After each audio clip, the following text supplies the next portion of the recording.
Impact. The force with which two lives come together. Sometimes for good, sometimes for evil.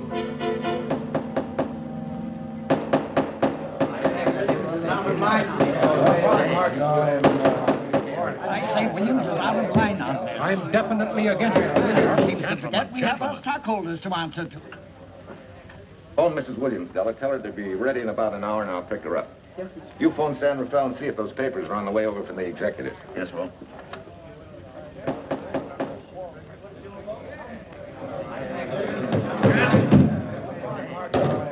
Well, Mr. Darcy, what's the score? 9-0? I'm afraid it is, Walt. If you think you can persuade them to change their minds, go right ahead. Gentlemen, I never interfere in stock issues, dividends, or anything else in your department. I must run my department with no interference. Either I know why and when I need more factory space, or you need another boy. And that's all right with me, too. Because I can take these plants and pick my own spot in the motor production field. You won't have to worry so much about dividends. There won't be many. Hold on. I'm sure none of us want to lose Walt. Or our dividends. Why do you say we take another vote? All in favor of buying the 3 new factories signify by saying aye. Aye. Aye. Aye. Aye. Aye. An unanimous vote. Congratulations, Walt. Congratulate the board. They're the winners. Williams, if these factories are so valuable that other companies would jump at the chance to get them, how do you know that you can buy them at the price you quoted us? How do I know? I bought them this morning. Good morning. Della, I was asked to rush this up for Mr. Williams. Get my wife, Della? Your maid said she'd gone to the dentist. I gave her the message. Oh, fine. Oh, this just came. Thank you. What about those papers? They're here. Burke's checking them now. Good.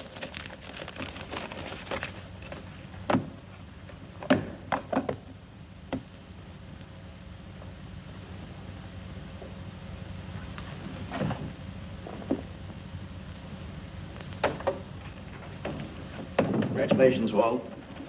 Take a look at Clause 4. Those provisions haven't been clarified yet. Oh, no? I wanted to leave for Tahoe right away. Get Judge Deering on the phone, will you? Never mind. I can get faster action if I run out to San Rafael myself and stick with him till they're right. Yeah? Mrs. Williams on 3. Oh, put the blueprints of that new diesel in, will you? I want Jackson to see him. Hi, Duchess. I'm afraid now we won't be able to leave till about 5 o'clock. What? You're not going with me, but I counted on it. But I thought as soon as Dr. Harris took care of whatever it was, I'd feel better. I don't. Stupid thing still aches, and I certainly wouldn't be a very desirable driving companion. No, seriously, darling, you run along and buy your little factories and hurry home. I'll send you back to the office. And cheat me out of my goodbye kiss? Not a chance. I've got to drive over to San Rafael. I'll stop on the way. Love me? Bye, dear.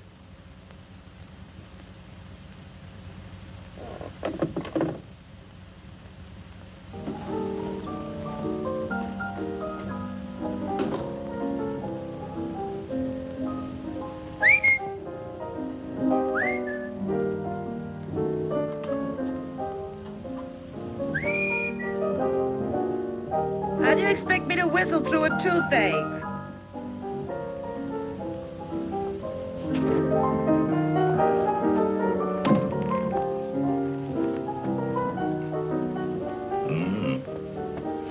Nothing in the whole world smells as sweet as you do, Duchess.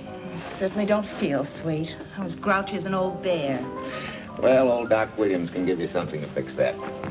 Close your eyes. Relax now. Take a look at that and see if you don't feel better. Oh, Walt. Oh, darling, it's beautiful.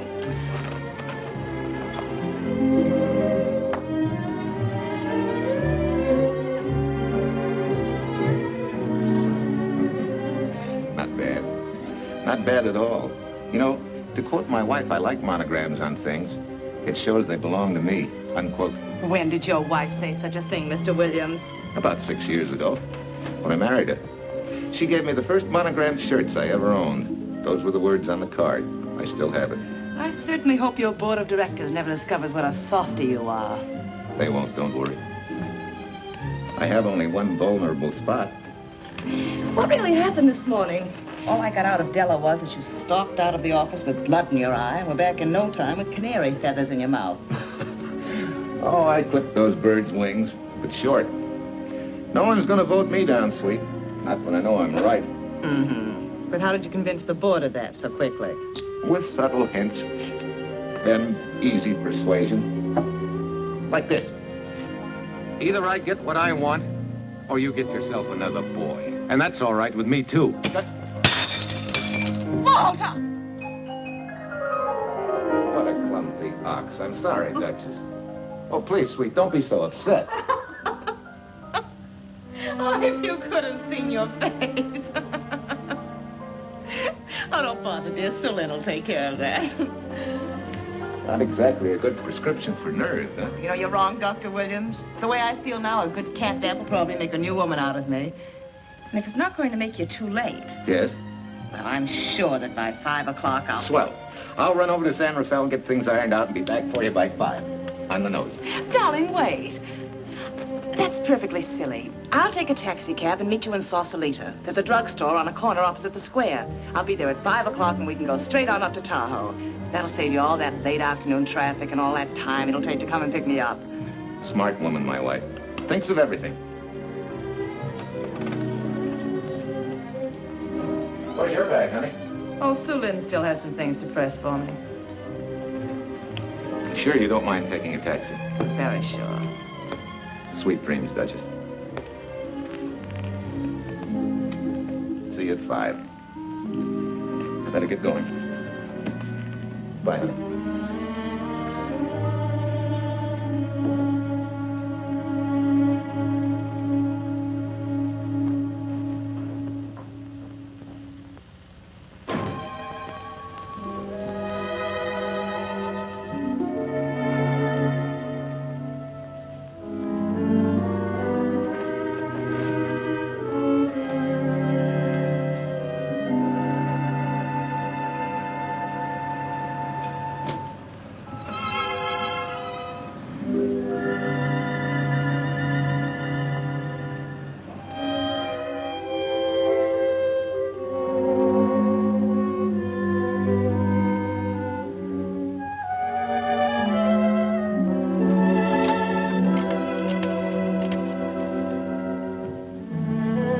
Long distance?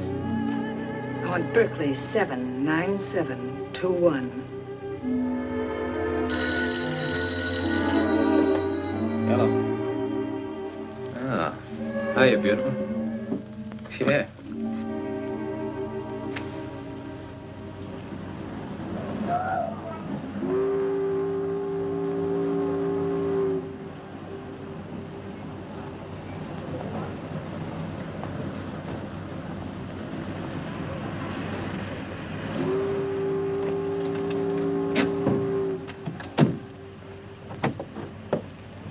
Here.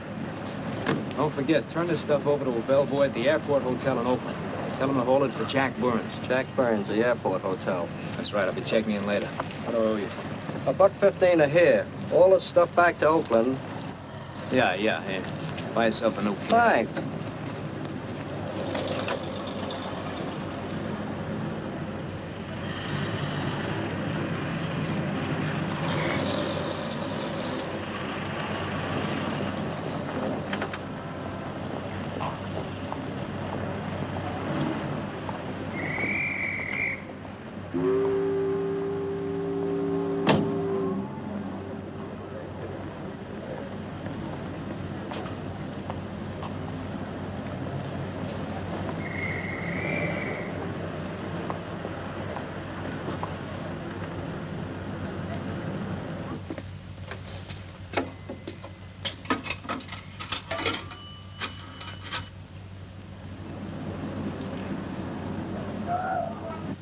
Hey, where's that new woman who was going to meet me? It's after 5 o'clock.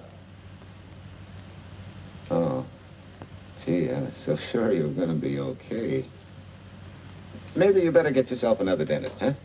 Of course I understand, honey, of course. Just to prove it to you, I'm coming right on home. No, you really mustn't, darling. I'm going to be perfectly all right, really. And besides... Besides what? Well, I've done something you're not going to like. You remember Aunt Margaret back in Illinois? You mean the old gal in Evanston? I'm way ahead of you. How much? Well, it isn't money this time. It's another relative. Her favorite nephew, Jim Torrance. All of a sudden, right out of the blue, just after you left, he telephoned me from Berkeley. Okay, Judge, I'll see him when I get back. Well, you don't understand, dear. You're going to see him right away. I'm what? Well, all he seemed to want was to be able to get back to Illinois, so I... So you buy him a ticket. That's easy. Well, it isn't. I offered to, but he got huffy and said he didn't want any handouts, and... Well, without thinking, I told him we'd pick him up and give him a lift as far as Denver. I won't say I'm getting exactly an even trade for you, but where do I find this guy? Well, he should be there right now. I told him to be on the lookout for a cream-colored roadster, just in case we failed to recognize one another after all these years. Oh, darling, you're such a lamb. You sure you forgive me? What do you think? Well, I better run along or Cousin Jim might get nervous. Take it easy, sweet, and miss me, will you? I do already. Don't drive fast. And please take care of yourself. Softy. Goodbye.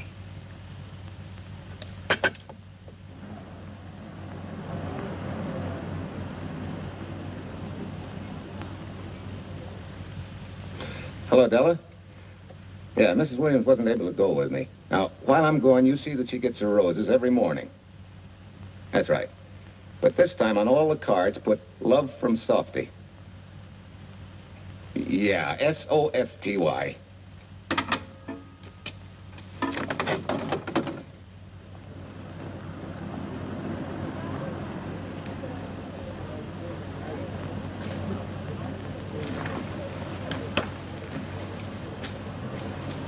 Hello.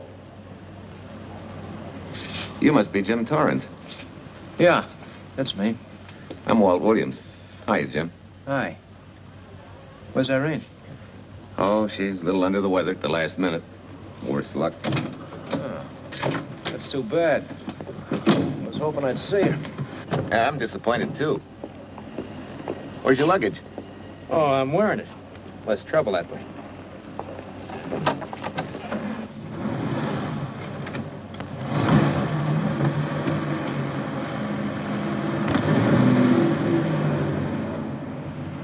Irene tells me you're heading for Illinois. Yeah.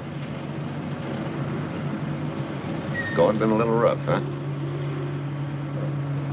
Haven't exactly been worried about my income tax. What's your line, Jim? Oh, guess I'm a better salesman than anything else. You know, I can give you a couple letters when you get back to Chicago. It might help you. It's fine. Little in with a top brass never hurts. What outfit were you with? Patton's Third Army. How was it? Rough. Except for the time in Italy. I kind of liked it there. Patton's outfit never got to Italy.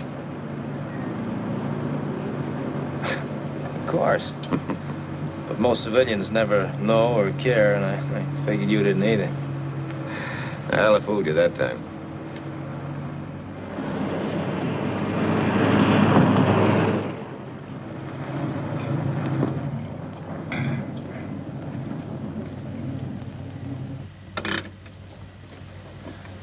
Our last chance to chow for a while. How about it? No, thanks. I grabbed a hamburger while I was waiting for you. I can still taste the harness.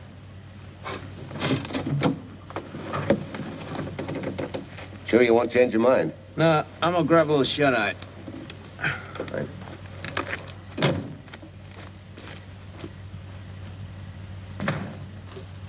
Chicken sandwich and a Coke. One chicken sandwich. Chicken sandwich coming up.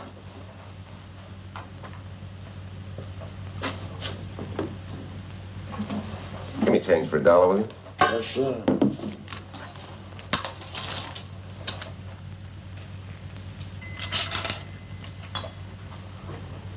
Thanks.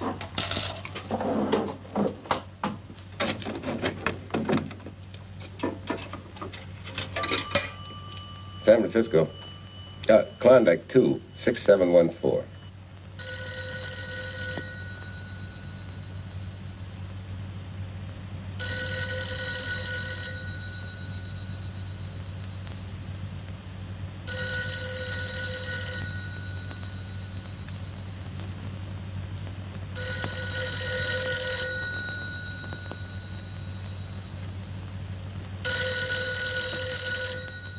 Klondike 2, 6714 does not answer. Oh. We'll try Sutter 1, 2599, please. Bayview Apartments.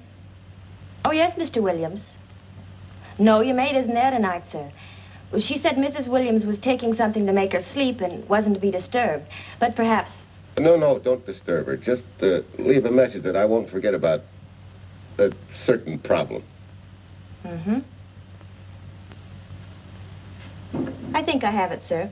You want her to forget all about a certain problem. Softy, is that S-O-F-T-Y, sir?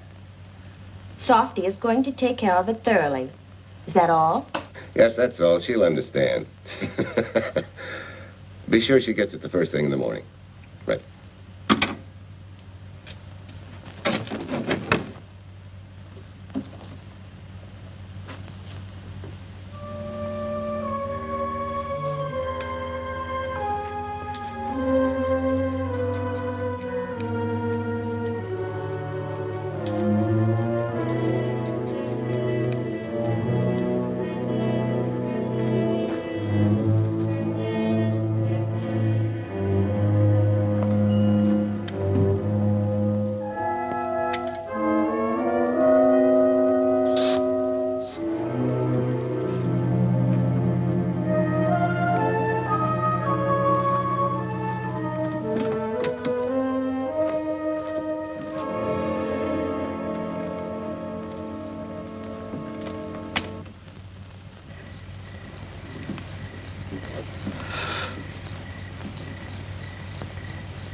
Oh, hi. It's been so long since I've been behind the wheel of anything but a Caterpillar or a Jeep, I had to find out what a real buggy feels like. Why don't you drive for a while? Oh, swell. Nothing would suit me better.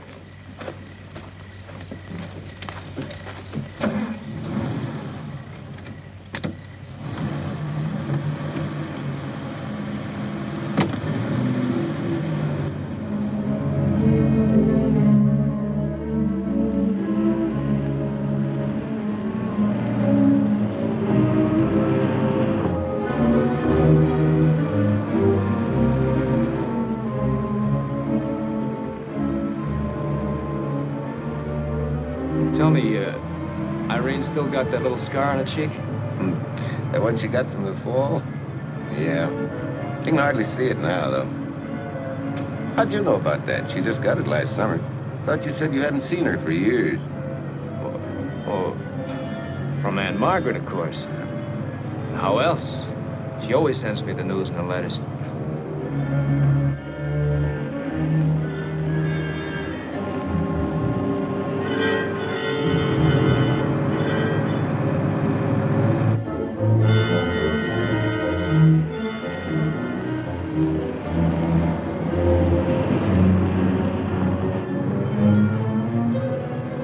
Guess your Aunt Margaret will be pretty happy to see you. Irene says you're the favorite nephew. Afraid my lovely cousin was just giving me a build-up for your benefit. You don't know Irene. Maybe not.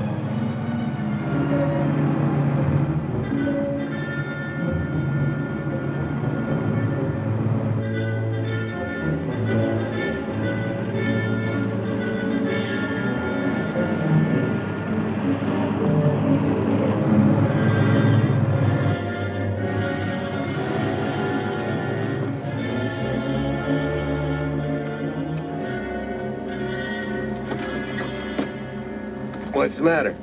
I think we got a flat.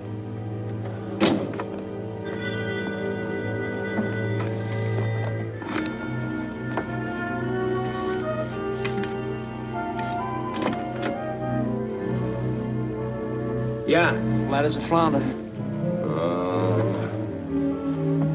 Well, let's get to work. Hey, look out there, young fella. That's quite a drop.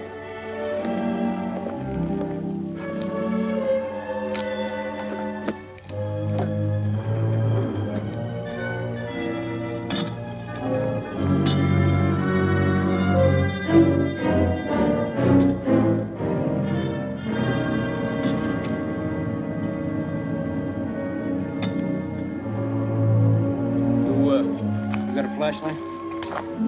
I think I have. Get the jack. I'll take a look.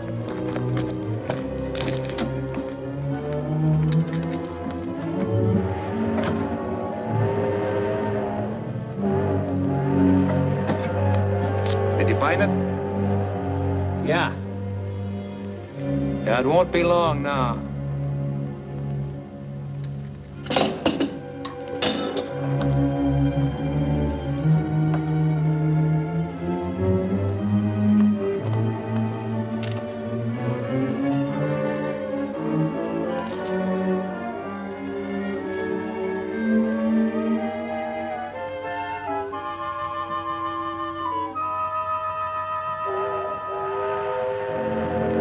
Come on, let's get going.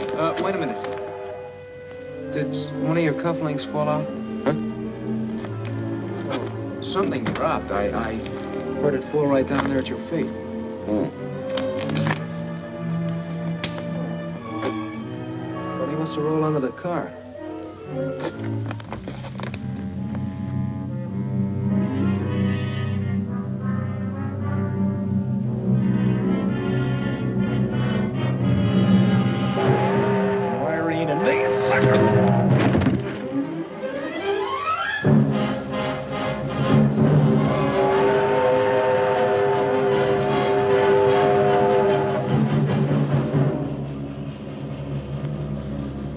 Hello?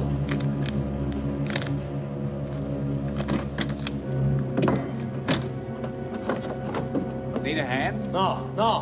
I'm all set now. Okay. Good night.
Now, in case my husband should be late and have to rush for his plane, this will be taken care of. Thank you. Tell Mrs. Burns the 302.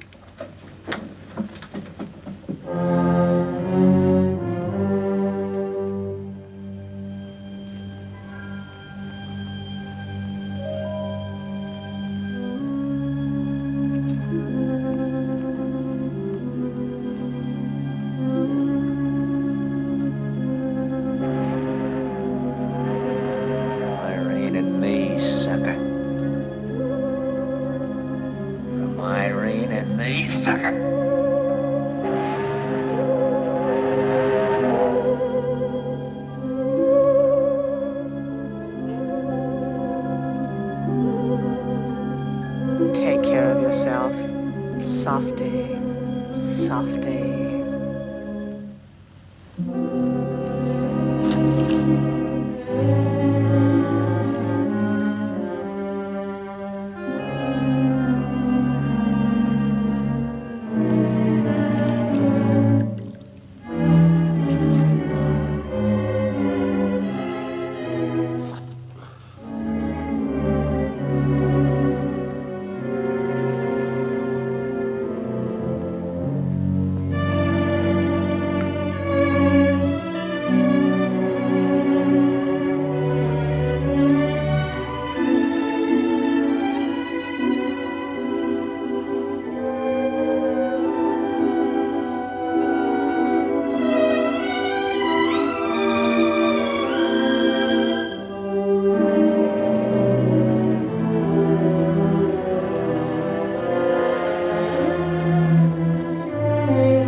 Young lady, Excuse me.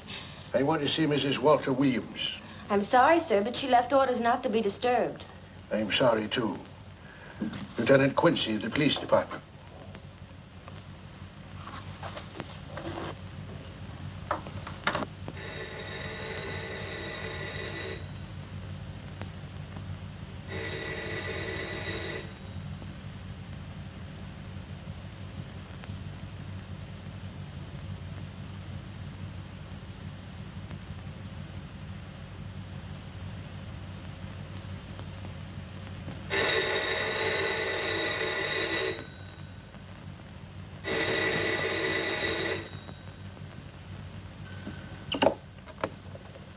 Hello? I thought I left orders not to be Oh, I see. Ask him to come up, please.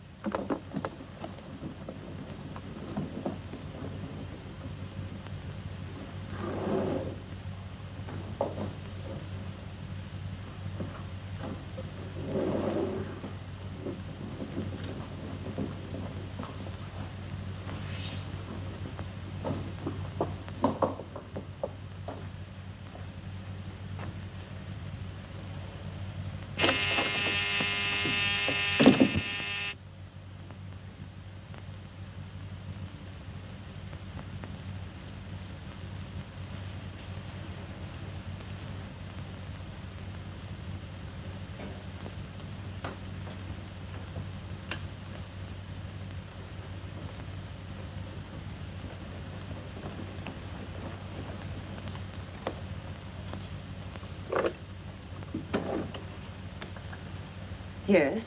I'm Lieutenant Quincy with the police department. I'm sorry to disturb you at this hour, but... may I come in? Of course.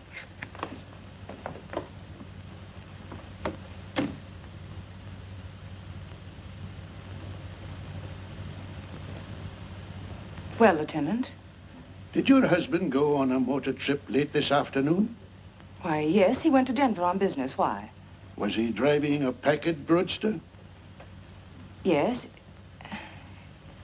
Is anything wrong? I'm afraid there is. Won't you sit down? Has something happened to my husband? Yes, Mrs. Williams.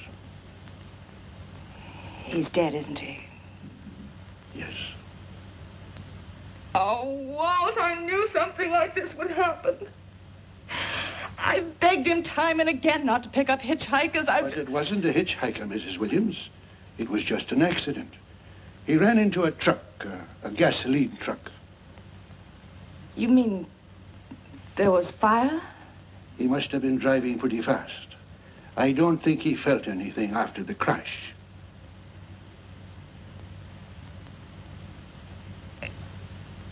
If there's nothing more you need me for, Lieutenant, I think I understand.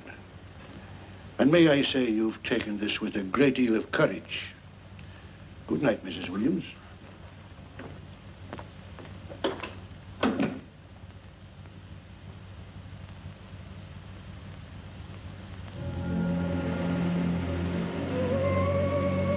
Take care of yourself. Softly. From Irene and me. Softly.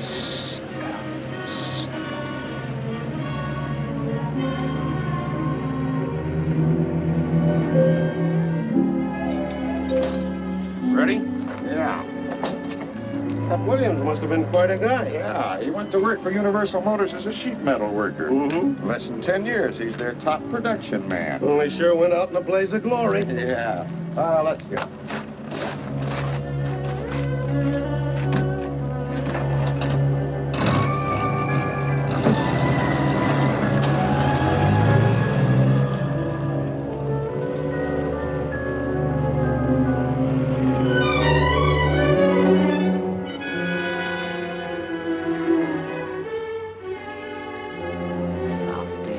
From Irene and me. Sucker. Sucker. Sucker.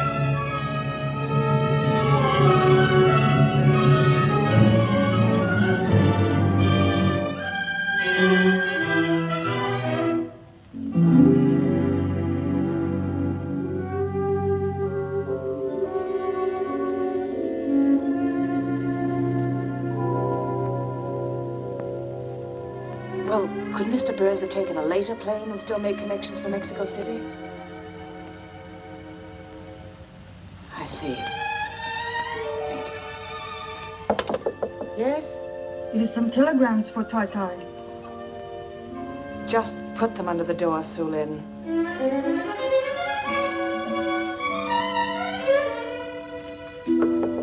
Please, Tai Tai, a policeman Quincy most anxious to see you. Ask him to wait, Su Lin.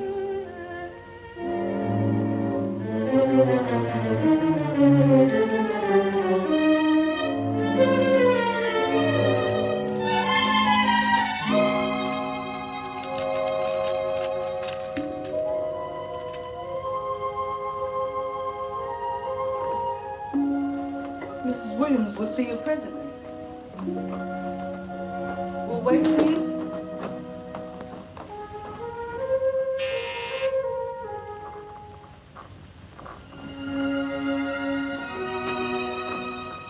Flowers for Mrs. Walter Williams. Thank you.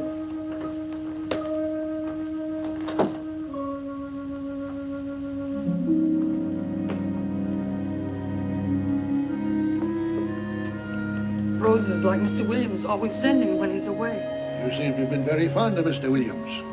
Su Lin is honored to have served him 5 years, and he... I'm sorry to keep you waiting, Lieutenant. I wouldn't be disturbing you again if it wasn't necessary. And I wouldn't be keeping you but a moment. You're being very considerate. Won't you sit down?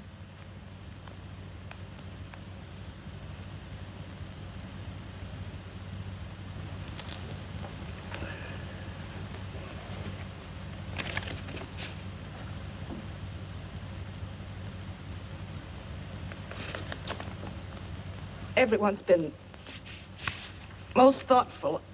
And why shouldn't they be? Forgive me. I'm all right now. What was it, Lieutenant? The state police would like to have some information. They found some wavy skid marks for quite a distance on the road, as if the car had been out of control when it crashed. Tell me, was Mr. Williams a reckless driver? Why, no. He was a fast driver, but certainly not reckless. Well, was he a heavy drinker? Quite the contrary. Well, what about his health? Could he have had a heart attack and lost consciousness before the accident? Why, no. He was in perfect health, but he'd been working much too hard lately and was overtired. Perhaps he fell asleep at the wheel last night. Oh, poor darling. If only I'd been able to go with him last night, he might still be alive. Well, maybe so and maybe not. You mustn't blame yourself, Mrs. Williams. Fate plays an important part in these matters.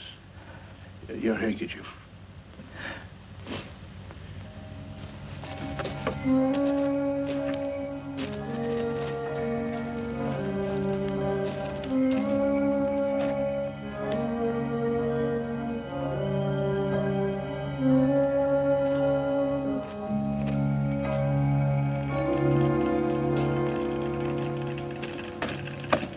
When's the next train to San Francisco? 10 a.m. tomorrow. You sure there isn't one sooner? No, I'm sorry.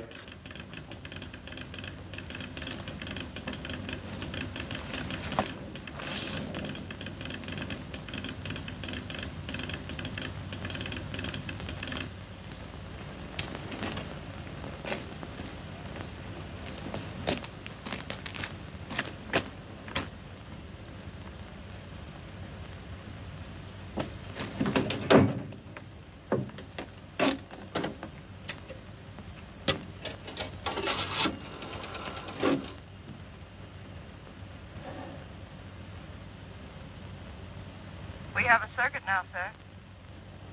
Evanston. Calling Mrs. Margaret Hubbard's residence in Evanston. One moment, please.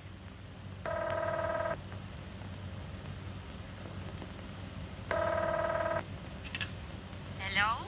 Mrs. Margaret Hubbard? Yes? Who's this? Long distance. I have a call from Mr. James Torrance. Who? Mr. James Torrance.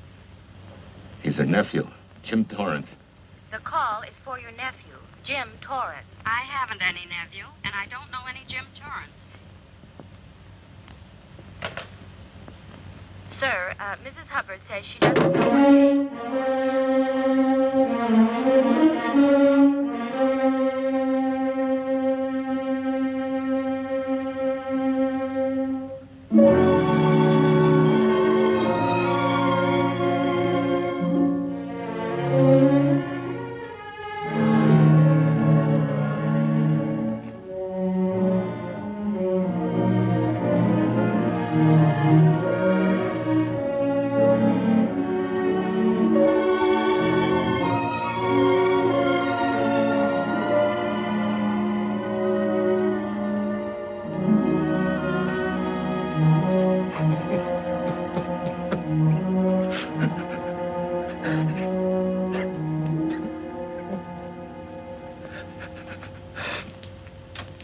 What's the matter, son? Looks like you need a doctor. Doctor? I can't leave the station, but old Doc Bender's just across the road there. Yeah. Doctor? Think you can make it? Yeah. I'll make it.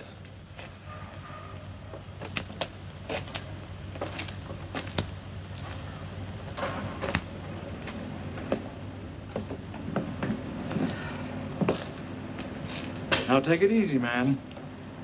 There's some concussion there. You've got to watch your step for a while. Yeah.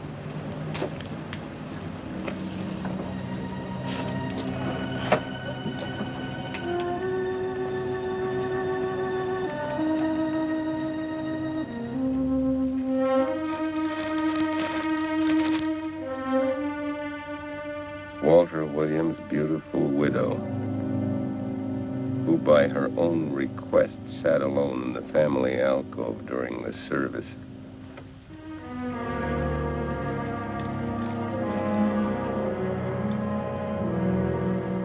Smart. Someone might have caught her licking her chops.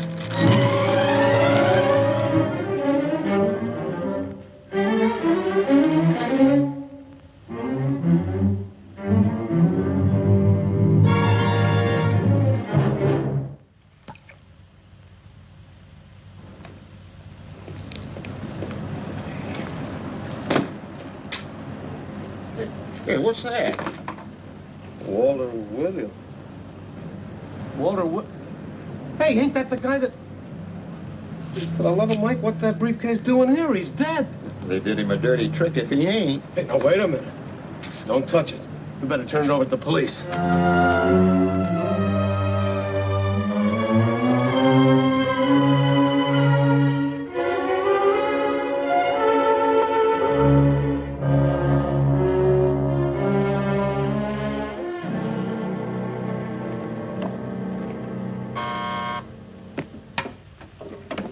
Homicide, Captain Callahan. Oh, yes, Chief. The dope just came in from Washington. The fingerprints are those of a James Torrance. Yeah, I'm putting Quincy on it. Right.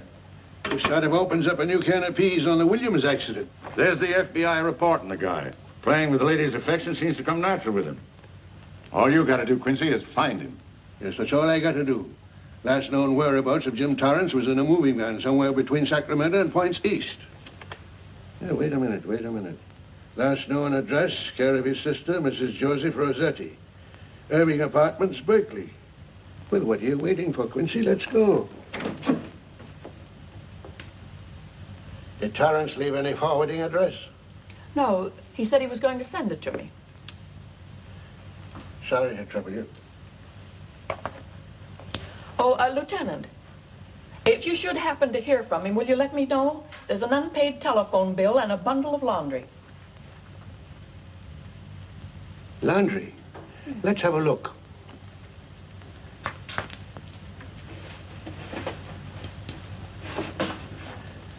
I may have to take this along with me. Not without a receipt, you don't. You mean you don't trust the police? In my business, you don't trust anybody. Mine, too. Holy St. Valentine's Day. Look, he had the same thing on his shirts, too.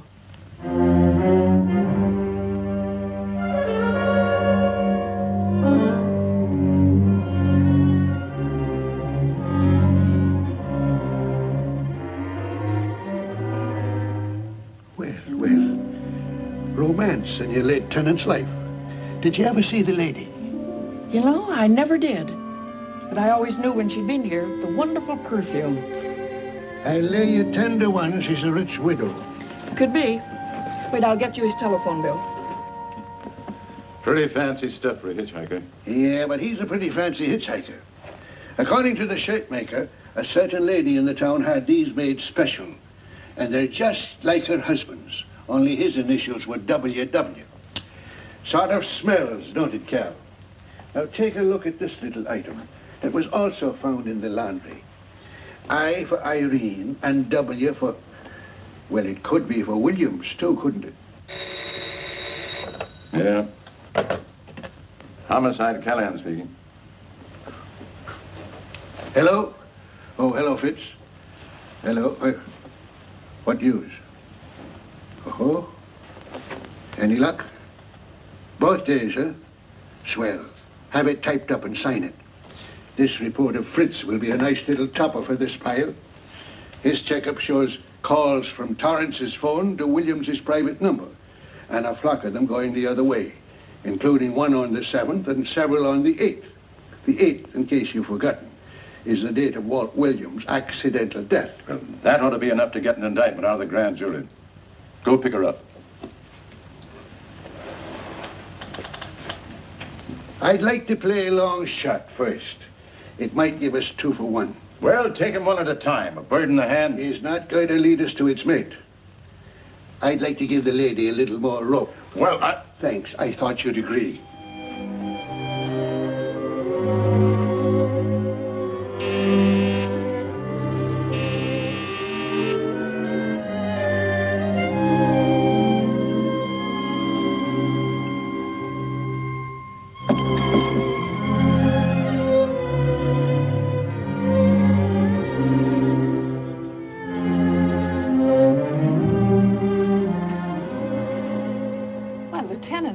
You just caught me. I'm glad. I have some rather startling news I thought you should know before it hits the headlines. Come in. Thank you.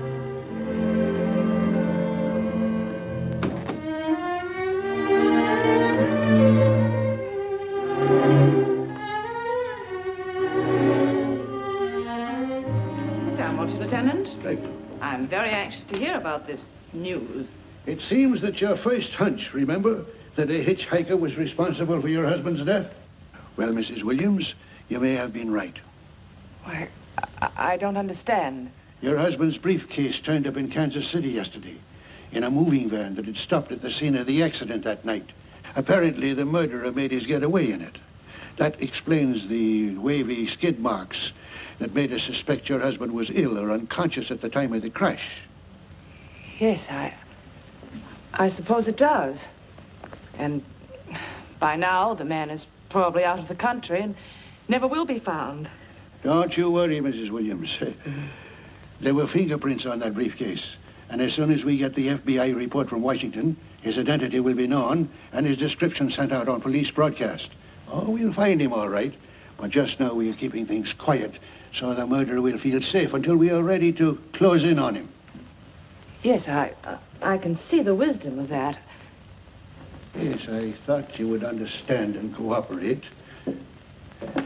As soon as we know his name, it is possible that you might recognize it as someone with a motive. There's that possibility. You know I'll do everything I can to help. I'm sure of it. Now I'll run along. You'll hear from me. I'll let myself out. Don't bother. And don't worry. Good day.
$1.35.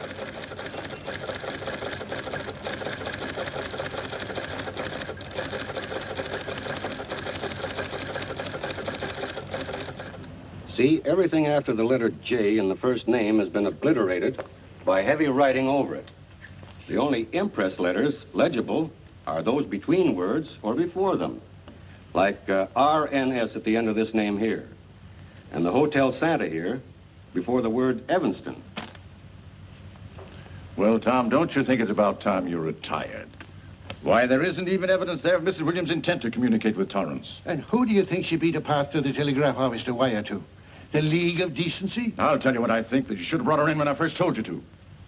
By the time you get her now, she'll have figured out a way to tip Torrance off. He'd be that much tougher to find. Not unless she's tipped him off from your office. Ernie's got her on ice waiting for you.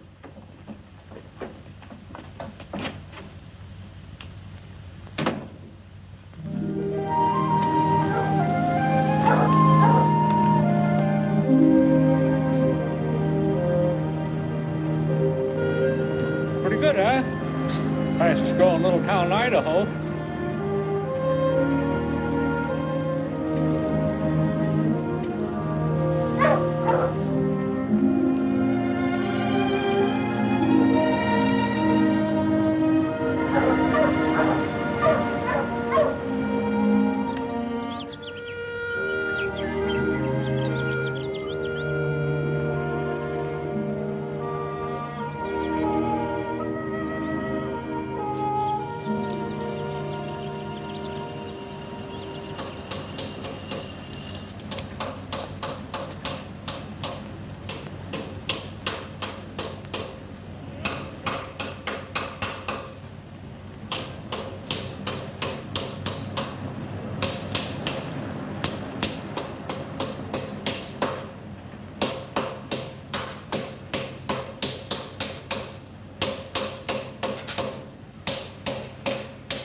Have a heart, son. You trying to wreck that engine?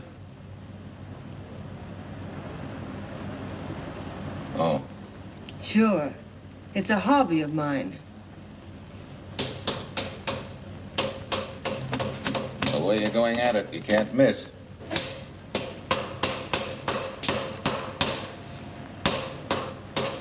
Here. I just can't let you ruin that beautiful motor. Start her up.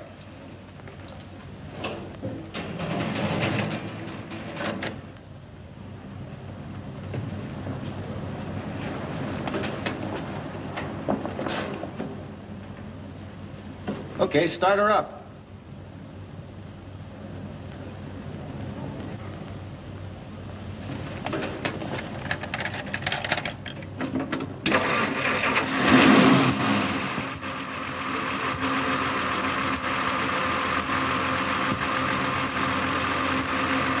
Let her off.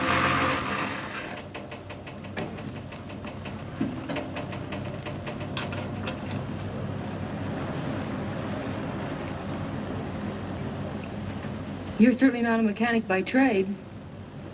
Hands like that. Maybe it's a hobby of mine.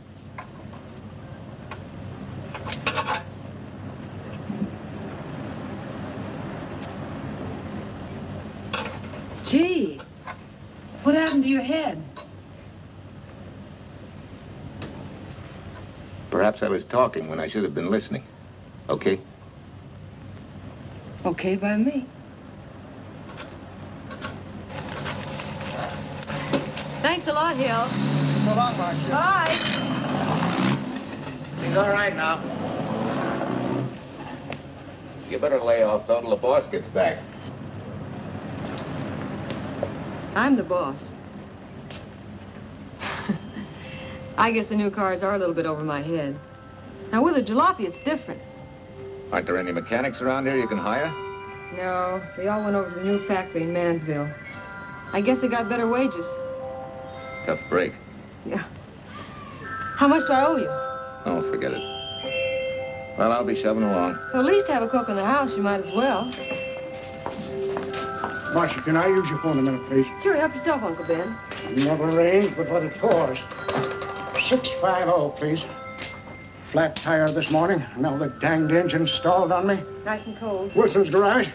No, I did not give you the wrong number. Fine thing using my phone to cheat me out of repair bills. Aren't you ashamed? Gave you the wrong number. 650, please. You're a nice girl, Marcia Peters, and your ma's a fine woman. And I'll always buy my gas and oil here. But you ain't never gonna tinker with my car again. Busy? Busy. Always busy. Wait a minute. We're not so busy. Would you like to do another good deed and give Uncle Ben a hand? Why not? Where is your car, mister? Maybe I can help you. Why, are you a good mechanic? Very good. And very reasonable. Well, just what you need, girl. Better hire him. It's an idea, Uncle Ben. Come on. Thanks for the Coke. Sure.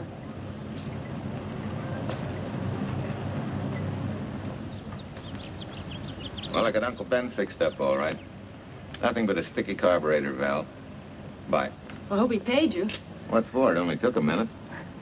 You're certainly not money conscious, stranger. There. This is no kind of work for a girl. Well, somebody has to do it if I want to stay in business. And I want to. Must be some business that you're better suited for. Couldn't you lease this place to somebody? Sure. I did while my husband was overseas. But when he was killed in Okinawa, well, we'd made a lot of plans for the future here. And I had a hunch he'd like it if I took over and tried to make a go of it. Takes more than a hunch to do that. I got along famously. Business has been fine until lately when the help got short. Could be again. If I had a good mechanic. Yeah. You sure need one, all right. Well, for Pete's sake, say yes or no. Do you want the job or don't you? You mean you'd hire me without knowing anything about me? You can repair automobiles. What else do I need to know? Except your name. Well?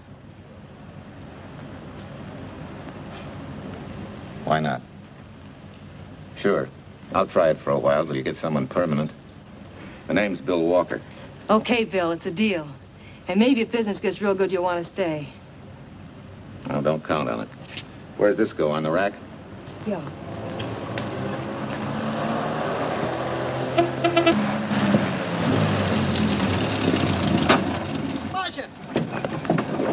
Archie! It happened! It's a boy, 8.5 pounds. Pair of shoulders like a prize fighter. Well, congratulations, Papa. How's Jane? Ah, perfect. Everything's perfect. Gotta get down to the store and tell the gang. Almost forgot. Oh, gee, thanks, Dad. I'm sorry, I won't have enough for the gang. Yippee!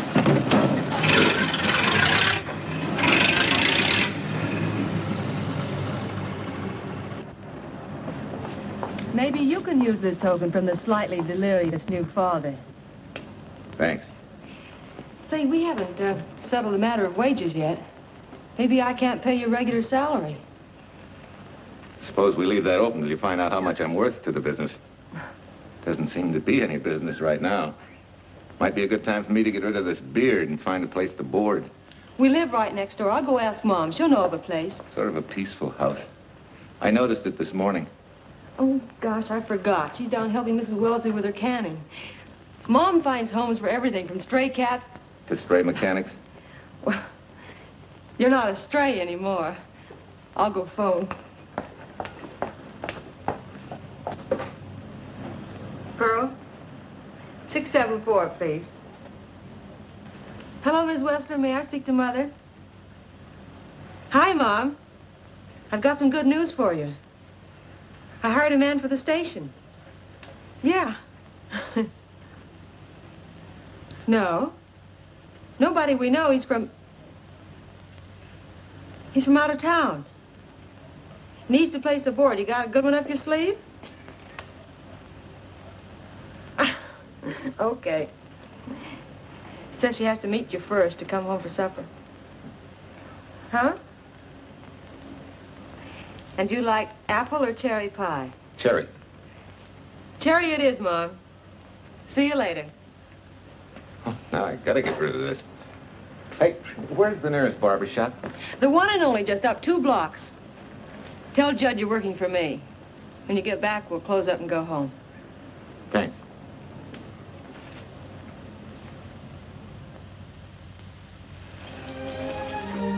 Oh, that's real nice. You must have had a good bringing up, young man. Thank you for the young man. We thank thee, O Lord, for thy bounty, and ask thy blessing on this food and on the new friend who shares it with us. I hope you're good and hungry, Mr. Walker. Who wouldn't be? Mark, she eats like a sparrow, with all the hard work she does, too. May I have your plate, please? Well, she can start taking it easy now. Boss, the help. Thank you. She never takes anything easy. Has to put her whole heart and soul into everything she does. Well, now that you're through with me, Mom, how about Bill? Have you thought of a place for him to stay? Well, why can't he stay right here? We have a spare bedroom going to waste. And I think you like my cooking.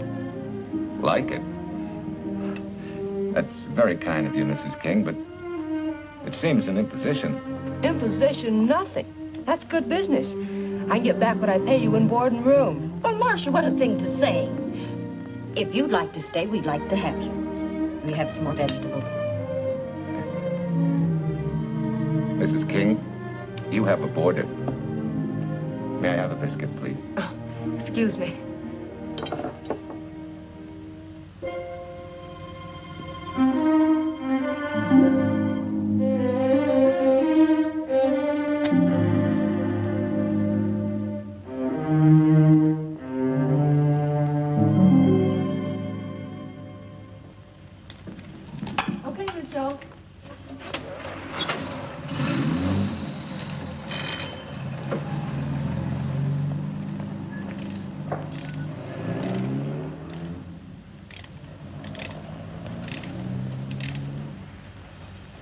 It's wonderful the way tools seem to come alive in your hands. You seem to sort of come alive, too.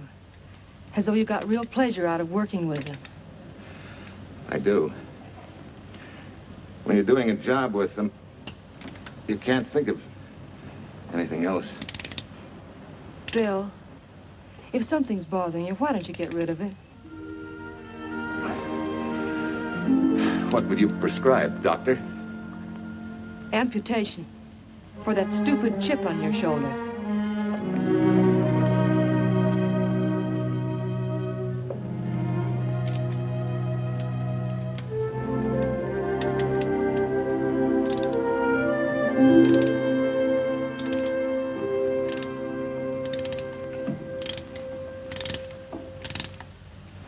What you need is a ring job. Save yourself some money. Gee, Bill, with the baby and everything, I just can't afford it now. Oh, we'll take care of that. Hey, boss. How's Ed's credit? Good enough for a ring job? Well, sure, if I can hold Junior as collateral. Oh, not a chance, fella. Never mind her. I'll do it on my own time. Oh, thanks, Bill. Maybe we'll see you tonight, huh?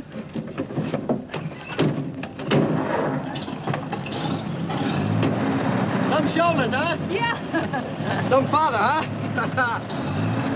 Bye, Marcia. Bye, Marcia. Bye. Nice kids.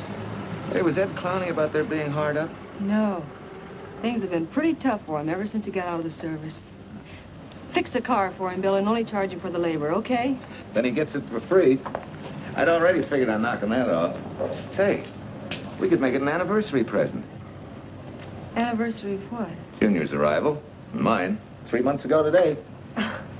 Time certainly flies. That was a lucky day when you came to MP service. Your work's been bringing in a lot of business. Glad of that. Hated to have fallen down on Mom and you.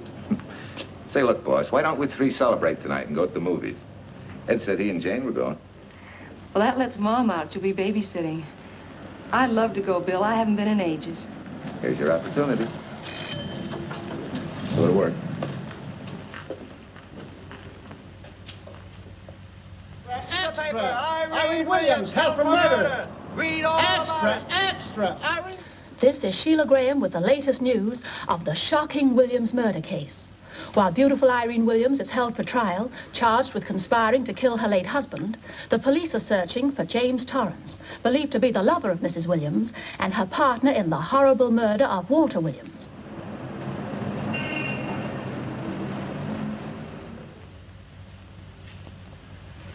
If I'm handling your case, my dear Mrs. Williams, I want 1/3 of everything you get. You're out of your mind. You don't realize what I'll get as Walt's widow. Perhaps you don't realize the spot you're in. Torrance's fingerprints were found not only on your husband's briefcase, but, in a manner of speaking, on your reputation as well. There's a detective named Quincy, a very smart cookie. He isn't exactly for you. Frankly, Mr. Warner, I'm beginning to wonder if my attorney is for me.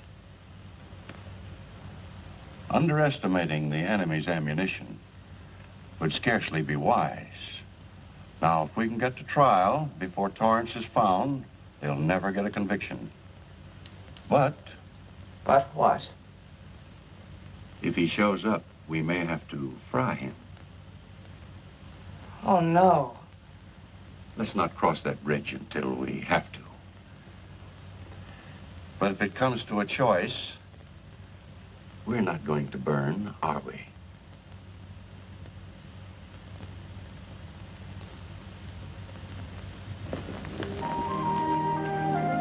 Aren't you the chatterbox this afternoon? What about this afternoon? Oh, I'm sorry, boss. I guess it was wool gathering. You're only supposed to do that in the spring. Is there anything you don't know? Yes. What's San Francisco got that we haven't? Better newspapers, for one thing. Anyway, California's supposed to be the land of opportunity. I thought that by now you liked it here. I do. Very much. It's a good town. Nice people. Swell boss. Thanks.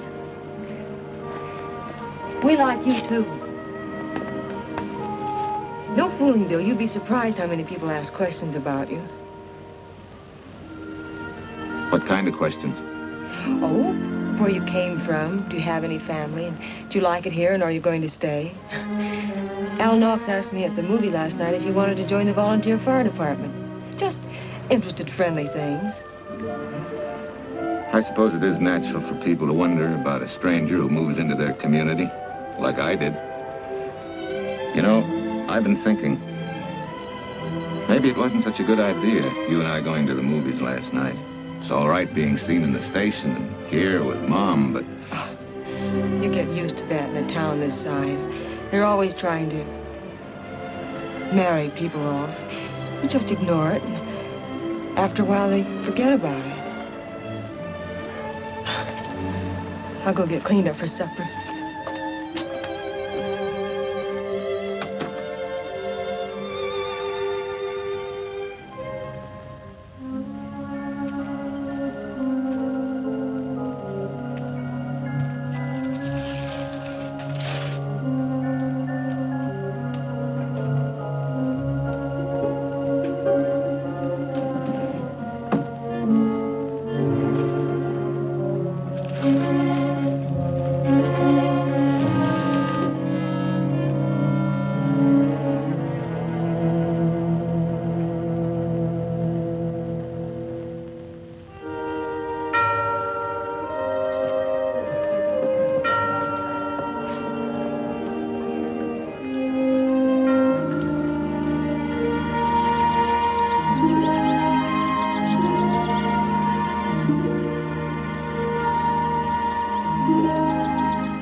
How many years this Sunday takes me back. Did you always fall asleep during the sermon? I wasn't asleep, Mrs. Peters. I merely closed my eyes to concentrate. Oh, well, that's what you call it. I had to nudge you to stop you from nodding. Quiet. You're disturbing my reminiscent mood. Even smells the same. Could be the same bees buzzing in the same clover. As they say, you can take the boy out of the country, but... A rolling stone gathers no moss. It has to stop rolling sometime, doesn't it, Bill? Sometime, maybe. We grow a very becoming shade of moss here in Larkspur. Don't you think? You grow a lot of nice things here. Anyone in particular? You'll have to skip the answer to that one. Someone tore it out of the book. You're married, aren't you, Bill? Yep. That's right. You must have loved her very much to have been hurt so deeply. To be so afraid of someone, even yourself. Maybe it's better that way. And no one gets hurt. Bitterness and hatred hurt everyone. Can't you see, Bill? They're like a wall that shuts out all the sunshine from a garden and lets everything wither. Make room in your heart for something else, can't you? I guess this is my day for sermons. Sorry. As Mom would say, you never get rich minding the other fellow's business. Hey, that's a flyer. I'll be seeing you.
Anybody home? In here, Bill. Mrs. Wesley sent a couple of jars of peaches. Said you helped her can them. Oh, thank you. When I delivered the doc's car, he insisted that I have a bite with him. Where's the boss?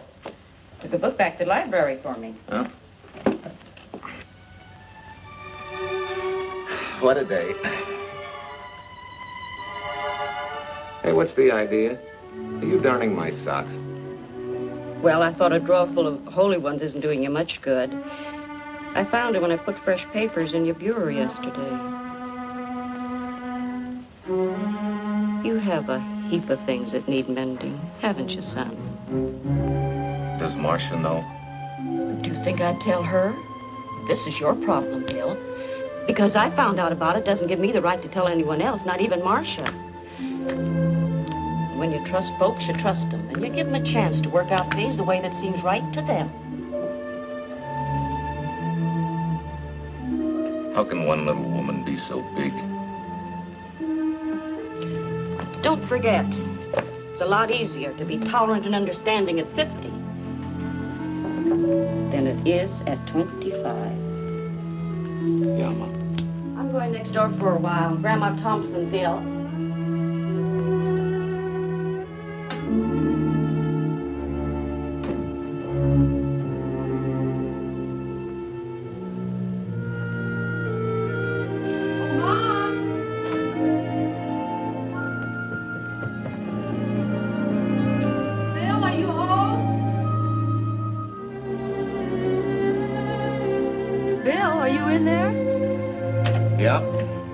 Next door, Marcia. Hi. Do you work awfully late? Oh, about 6. Anything wrong? Come in. I want to tell you something. I'm checking out. Has something happened? No, just... I'm doing what I should have done a long time ago. Moving along. But why, Bill? My name isn't even Bill. There isn't any Bill Walker. I'm Walter Williams. The late Walter Williams. Walter Williams? I don't understand. You may not even after I've told you, but at least you'll know the whole story. Sit down, please.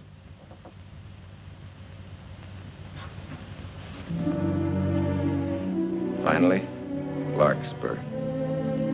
And you. From there on, you know. I'm glad you're going back to make things right. Going back? Wild horses couldn't drag me back. What are you going to do about your wife? Nothing. You're going to let her go to trial for murder? Oh, no, Bill. Why not? She tried to kill me, she and her cousin. But they didn't. Who says they didn't? Let them try and prove it. No matter what your wife did, she can't be tried for something that didn't happen. Oh, Bill, can't you see? You bet I can see. She deserves everything she's getting. Sorry part of it is they'll never convict her. No, Bill. The sorry part is you're not big enough to take a hard jolt to your pride and to your ego. Sure. It hurts to be tricked and cheated by someone you loved and believed in. But that doesn't give you the right to take justice into your own hands, to trample on the hearts of others and walk out on life. A barren, frustrated boyhood. A marriage to a woman who accepted my love, yet despised me so thoroughly she resorted to murder. I'll never think of our moments together without nausea. I feel stripped bare, degraded. Because you've closed your mind and heart to everything else. Even me.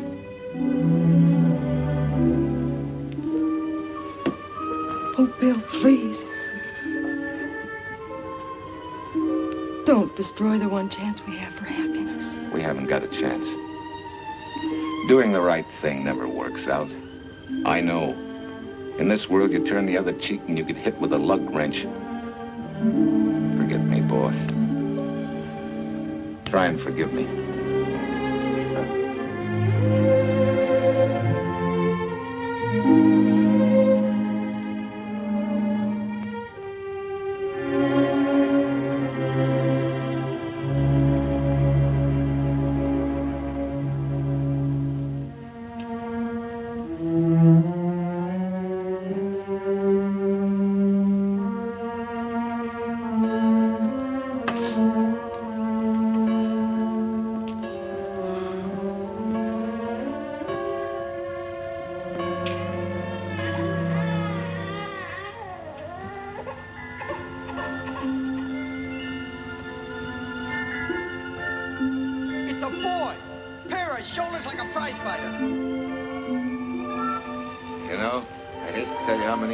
Sunday takes me back.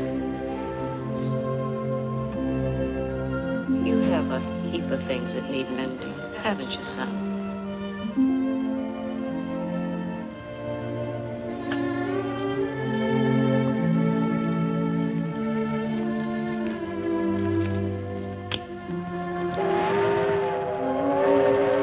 Take care of yourself. Softly.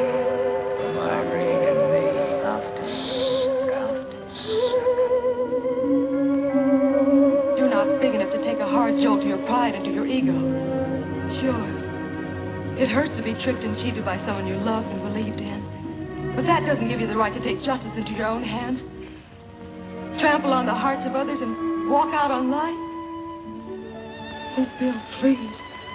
Don't destroy the one chance we have for happiness.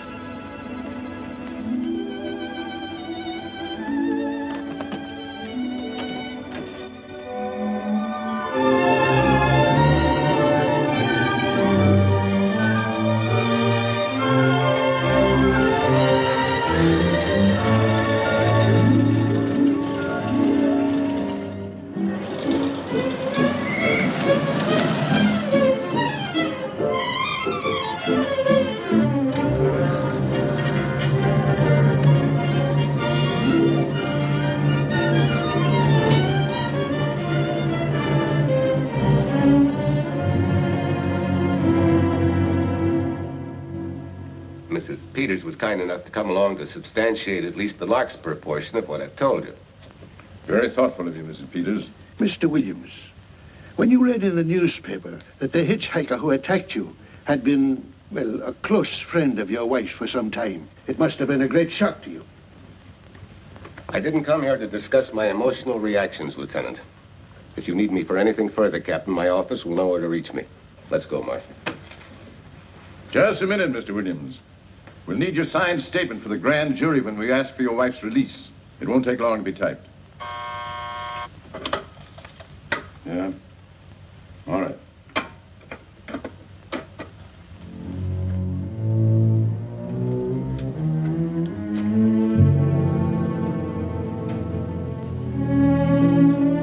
Come in.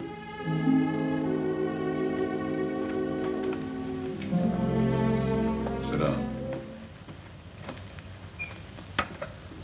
Mrs. Williams, we have news for you. Really? I can scarcely wait.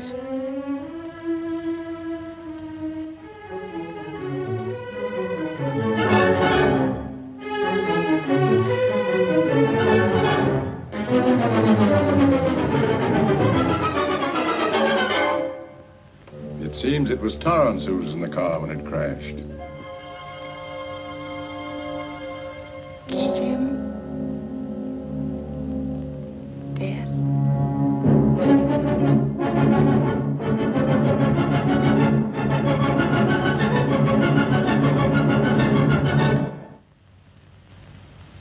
You did it.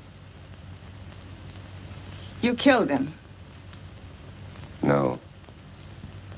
He tried to kill me. Thought he had.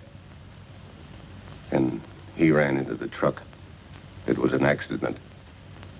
An accident? You wait all these months to tell this story. You let me rot in this filthy jail. Wait a minute. You let everybody believe you're dead. Pretty convenient, wasn't it? A dead man can't be tried for murder. Mr. Williams, perhaps your wife would understand better if you would explain to her about the amnesia. Amnesia?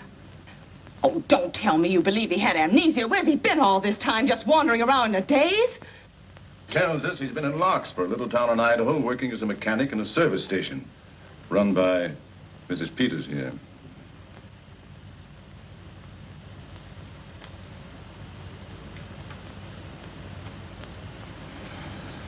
I understand perfectly.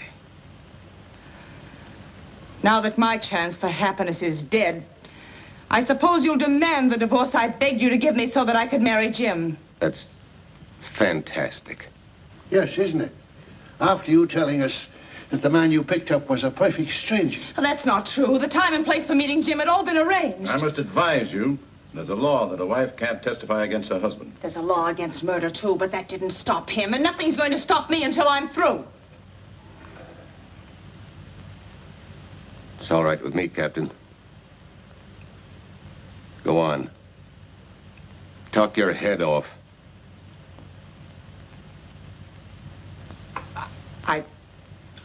I was to have gone with him to Denver. He insisted on it, although I was quite ill. Several hours before we were to leave, he came home. There was a violent scene. He threatened to kill me unless I agreed to give up Jim. And I wish he had. This is incredible. Not one word that she has said is true. Then you have nothing to worry about. Mrs. Williams, was there a witness to the threats you mentioned?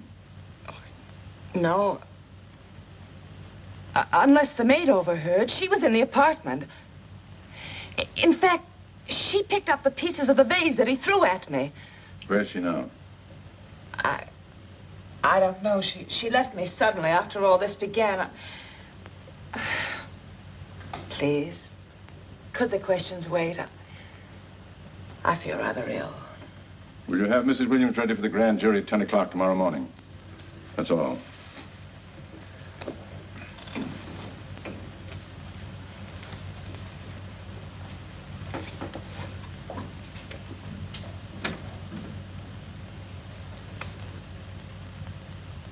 We're going to hold you too, Williams.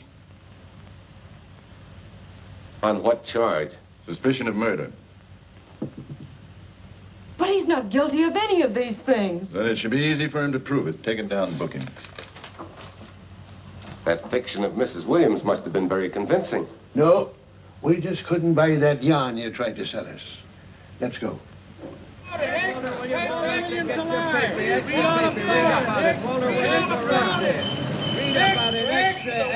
What's the wife freed and murder charge? Extra, get your paper. Walter Williams charged with murdering wife's lover. Extra, get your paper. Irene Williams goes free. Husband held. Extra, get your paper.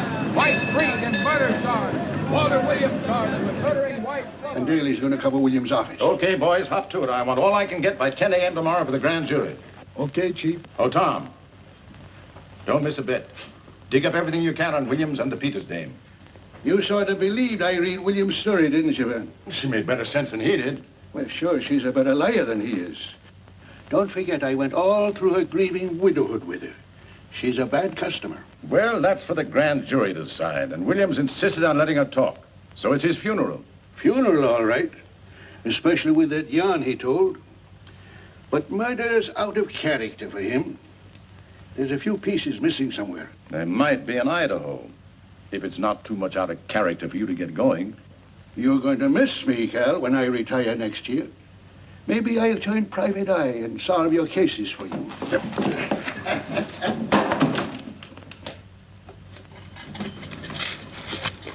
Hi, Williams. Mr. Williams? Thanks. Got a deal from the bottom here, don't you? Sorry, Williams. Okay, Williams.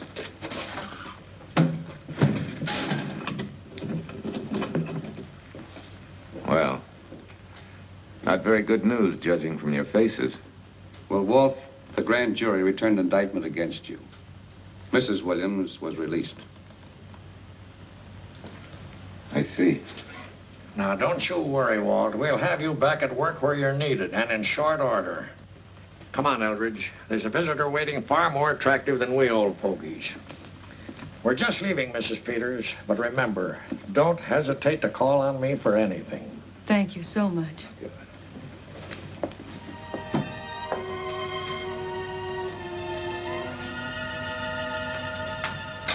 Hi, boss. Bill, what have I done to you? If it weren't for me, you wouldn't be here. If it weren't for you, I wouldn't be. I came back here because I wanted to believe in the things you do. I still do, no matter what happened. Will you do something for me? Go back home, where I know you'll be taken care of. Not a chance. You'll have to think up a better reason than that to get rid of me. I'm a big girl now. I've just been to Larkspur, Williams, where I found these newspaper clippings. Of course, some of them are 3 months old, but you seem to treasure them, so I brought them along. So? I don't think they exactly substantiate your claim of amnesia. As if you were interested in substantiating any claim of mine. Now, let's get one thing straight. Most people, when they get in a jam, think the police are only interested in the prosecution. Our job is to get the facts, the truth. And the truth never hurt anyone but the fellow that lied. Unless he was a beautiful woman. Oh, quit kidding yourself, Williams. You made the boner. I had no more to do with Torrance's death than you did. And out of the whole population of Northern California, you just happened to pick up a hitchhiker who happened to be your wife's boyfriend. Ah, have a heart, Williams. I suppose you'll tell the truth when you take the stand, but you better have some mighty conclusive proof if you expect the jury to believe it. Wait, Lieutenant. Bill, we all know you're not guilty, but we're going to need help to prove it and need it badly. Lieutenant Quincy can't take sides, but if we're right, he has to be on ours. And I have a hunch he wants to be. Why don't you tell him the whole story? All of it. Please. I'd like to. Quincy, very much. Guess I should have told the whole truth in the first place. But I wanted to clean this mess up with as little scandal as possible.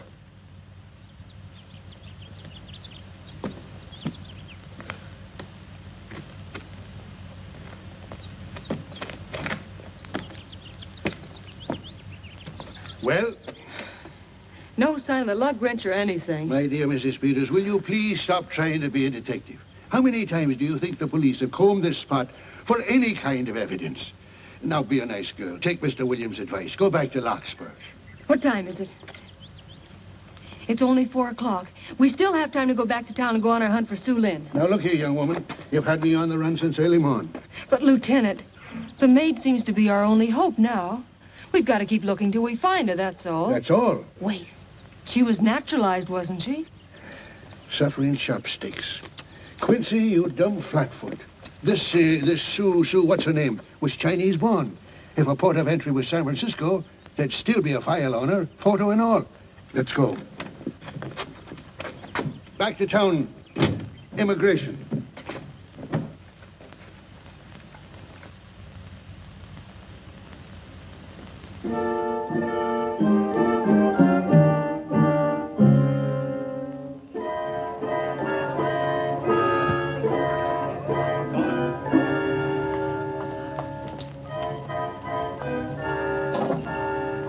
counsel has given us the right lead.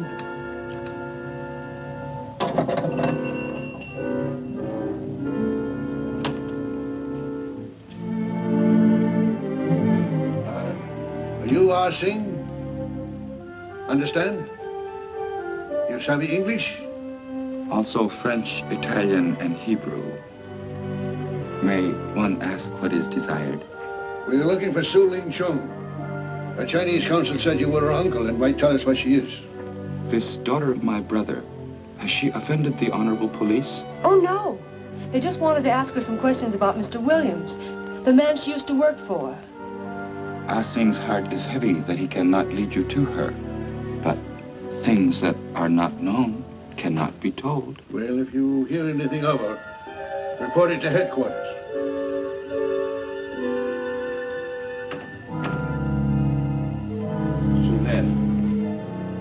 Untruth is not good for soul, and not wisdom when told to policemen. Better for the soul to be kind than to be wise. Sulin must keep silence to help in this matter.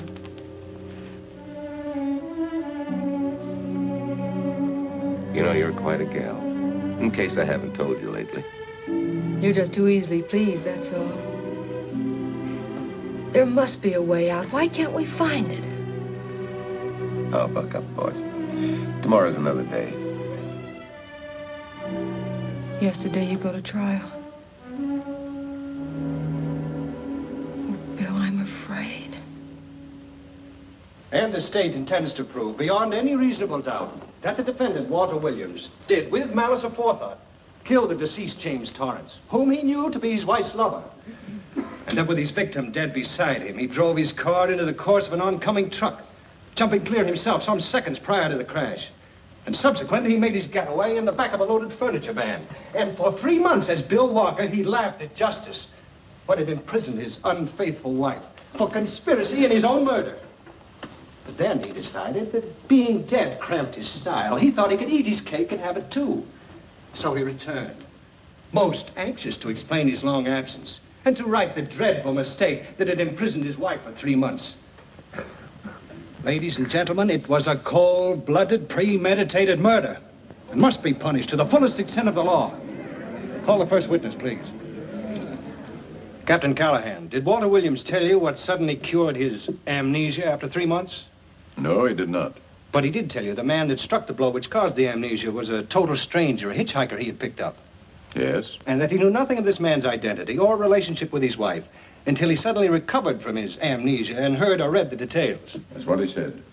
That's all. Thank you, Captain. Your witness, Counselor. No questions.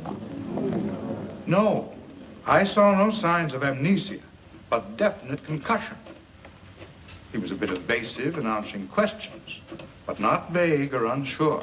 In your opinion, Doctor, could this head injury have been caused by a fall? Yes. If the head had struck on some object, such as a stone or a metal pipe. That's all, thank you. Your witness.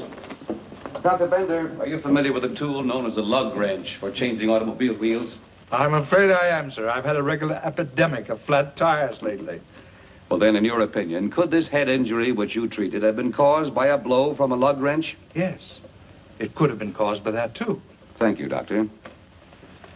The ones with the earliest dates, you will notice, are heavily creased, as though they'd been carried in a wallet or a coat pocket. Thank you. Lieutenant Quincy, will you kindly tell the court where you found these newspaper clippings? In the bedroom occupied by Mr. Williams in Mrs. Peters' home in Larkspur, Idaho. Is this your handwriting, Miss Revere? Yes, sir. And that's the message, at least our record carbon of it. Would you read it to the court, please? June 9th, 8:32 p.m. Message from Mrs. Walter Williams, Penthouse D. Mr. Williams called, said he wants you to forget all about a certain problem, that Softy is going to take care of it thoroughly. Was there any other conversation?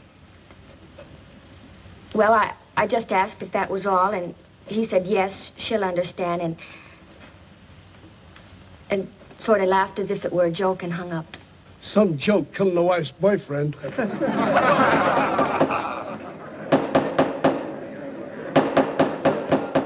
of the state versus Walter Williams. All the rounds so far have gone to the prosecution. And it was a grim-faced Williams who was returned to his cell this afternoon. What the score will be after he takes the stand is anybody's guess, but he's going to need some lucky punches to get a decision. And though Torrance struck with intent to kill, after telling you this is from Irene and me, sucker, you still telephoned Illinois to find out if there was a cousin Jim. You are hard to convince, aren't you, Mr. Williams? Is it so incredible that a man should fight against believing such a thing about his wife? Oh, that is very touching. From a husband who planned a trip on which he intended to destroy his wife and did kill her lover. That's a lie. Your Honor, I object to the conclusions drawn by the prosecutor and move that it be stricken from the records. But, Your Honor, there is a corpus delicti, remember, who was your wife's lover. Objection sustained. There's also her own story, which in front of witnesses you insisted she tell. And then we have your own two different stories from your own lips. One featuring a perfectly strange hitchhiker, the second an equally strange cousin Jim, without a questionable substantiation for either bit of fiction.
You remember me, don't you? I was here with Lieutenant Quincy from the police department. I just followed Sulin up the stairs. I saw her coming here. You must be mistaken. I'm not mistaken. She's here. I must see her. Ah, Sing, don't you understand? It's to save a man from prison, even from death. I will send her to you.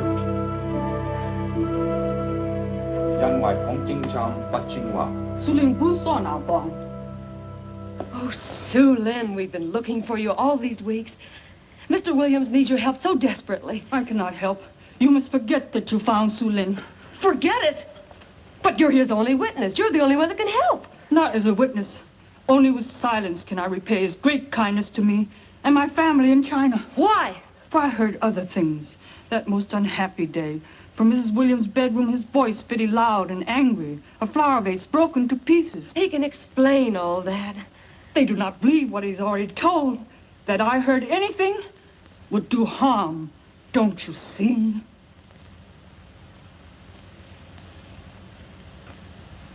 Yes. Much sorrow comes from women who know not honor and truth. And Mrs. Williams, she was not true, even to that Torrance man. What made you say that? That night when he was killed, her sickness was but wall of falsehood, behind which she could go secretly to a meeting place. You mean she went out that night? Sulin, are you sure? Yes, because next morning in her bedroom I found street shoes that had been worn. Her coat on the closet floor with the sleeves turned inside out as though removed hurriedly. And in one pocket, a door key to some hotel. Sue Lynn, that's it. Proof that she and Torrance had planned to meet that night after he killed Mr. Williams. What hotel was it? Oh, I don't remember. The key. What did you do with it? Returned to coat pocket. Come on. We'll get to Lieutenant Quincy. He'll know what to do. And pray, Sue Lynn, every step of the way.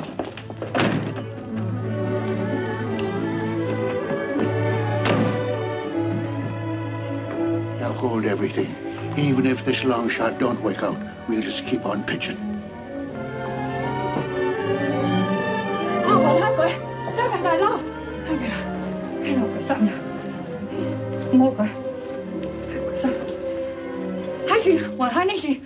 Here it is, yes. Room 302, Airport Hotel, Oakland. Maybe we got our miracle. A special little Chinese one. It is to hope that Sue Lynn was of small help to Mr. Williams. Oh, Sue Lynn. Come on, Copper. Next stop, Oakland. A certain little lady's hotel rendezvous. I was on night duty then, all right, but I sure don't remember a looker like this. Quite a dish, eh? A little too highly seasoned for my digestion, thanks. Lieutenant, just found a couple of cars for room 302 on June 9th. George Baxter, checked out at noon. Mr. and Mrs. J. Burns. Room not slept in. J. Burns. Burns. Look, Quincy. The handwriting on the card is identical to that on the photograph. And here's a little boy, the same thing. The cover-up telegram to Aunt Margaret. Now look at the impressions. J here, and here RNS. J. Burns. That's the name she started a telegram to. Room not slept in. Say, I got that dame pegged now, Lieutenant.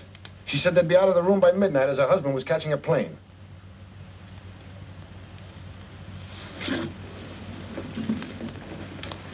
But Quincy... Reservation for Sam Andrews. Yes, sir. This ties it all up, doesn't it? Yeah, like a greased pig. What do you mean? We've got the evidence now, the proof. Of what? Sue Lynn's theory that Irene was playing the field? This evidence only proves that she came here to keep a date with a man named Burns. We can't even prove that he didn't keep the date. But you know he didn't. There wasn't any Burns. It was only a name that she and Torrance used. Fine. If you can prove that, Williams will be free. But none of this will prove it. Sorry, Copper, but we are just up another blind alley. Willie? Yes, sir. There's a couple of sample cases for Mr. Sam Andrews. Came up from the station this morning. Take them to Parlor B right away. Sure thing, sir.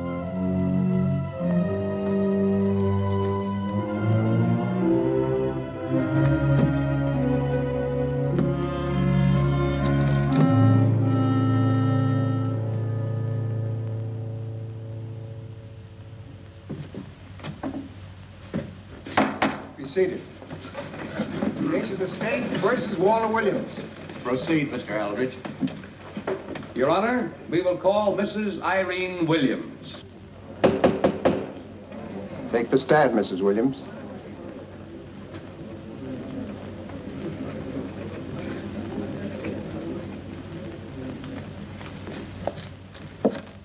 Raise your right hand. You solemnly swear that testimony you're about to give in this cause to be the truth, the whole truth, and nothing but the truth, so help you God? I do. Hey, what cooks? The defense calling her? Mr. Eldridge, what's the purpose in calling this witness? Merely for purpose of identifying handwriting. Now, Mrs. Williams, this photograph of you... Was stolen from my apartment. So, according to the inscription, to Walt, my adoring and adored husband, Irene, this belongs to Mr. Williams. This is your handwriting, isn't it? Of course. I'm touched that he should have wanted it so badly. And this telegram, addressed to Mrs. Margaret Hubbard, was that also your handwriting? It is.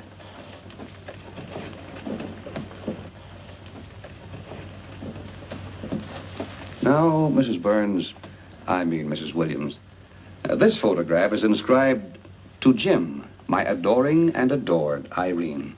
Did you write this too? I see no point in all this. Merely answer counsel's questions. Did you write it? I did. And these letters addressed to Mr. James Torrance, did you write them? Yes.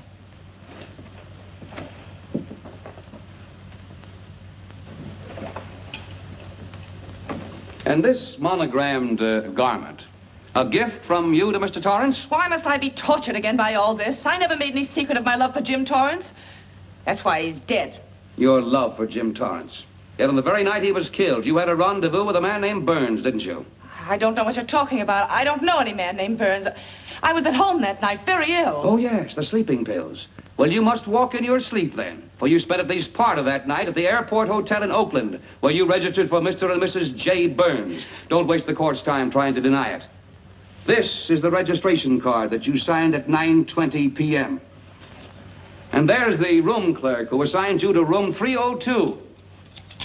And this, Mrs. Williams, is the key to room 302, which you very carelessly left in the pocket of a coat which was found in your closet yesterday. All right, I was there. Now are you satisfied? Not quite. This J. Burns, Mrs. Williams, was his first name Jack? Yes. Have you been in contact with him lately? No. How long since you've seen or heard from this Jack Burns? Well, I don't know. I don't remember. You bet she doesn't remember, because there isn't any Jack Burns, and there never was. That was an alias for Jim Torrance.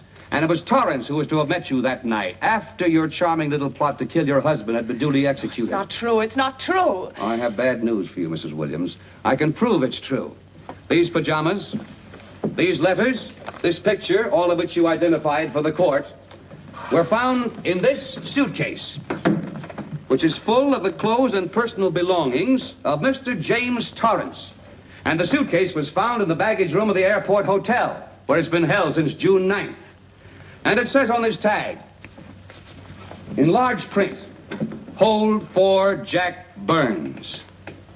That is all, Mrs. Williams. Just a moment, Mrs. Williams. Your Honor, in view of the evidence presented, we now ask for a dismissal of the state's case against Walter Williams. And we intend to charge Irene Williams with conspiracy to commit murder against her husband, Walter Williams.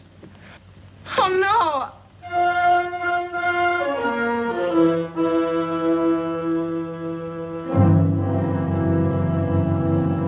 The case against Walter Williams dismissed. Court adjourned until 2 o'clock.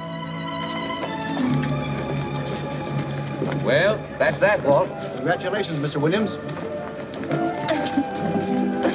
I haven't the words for it, Quincy, but we could never have made it without you. Ah, sure you could. You know, son, right always wins if you give it a little push, especially when you get a copper like this one to do the pushing. Well, I'll be seeing you.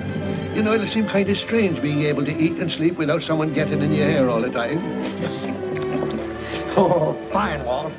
We're looking forward to having your hand on the wheel again. The Denver plants are waiting for you to open them. You think you can make it the morning? How about it, Counselor? You bet you can. Oh, good. Well, I'll be running along. Well, you think you like Denver? It's okay by me, boss. Yes. Impact. The force with which two lives can come together. Sometimes for evil, sometimes for good.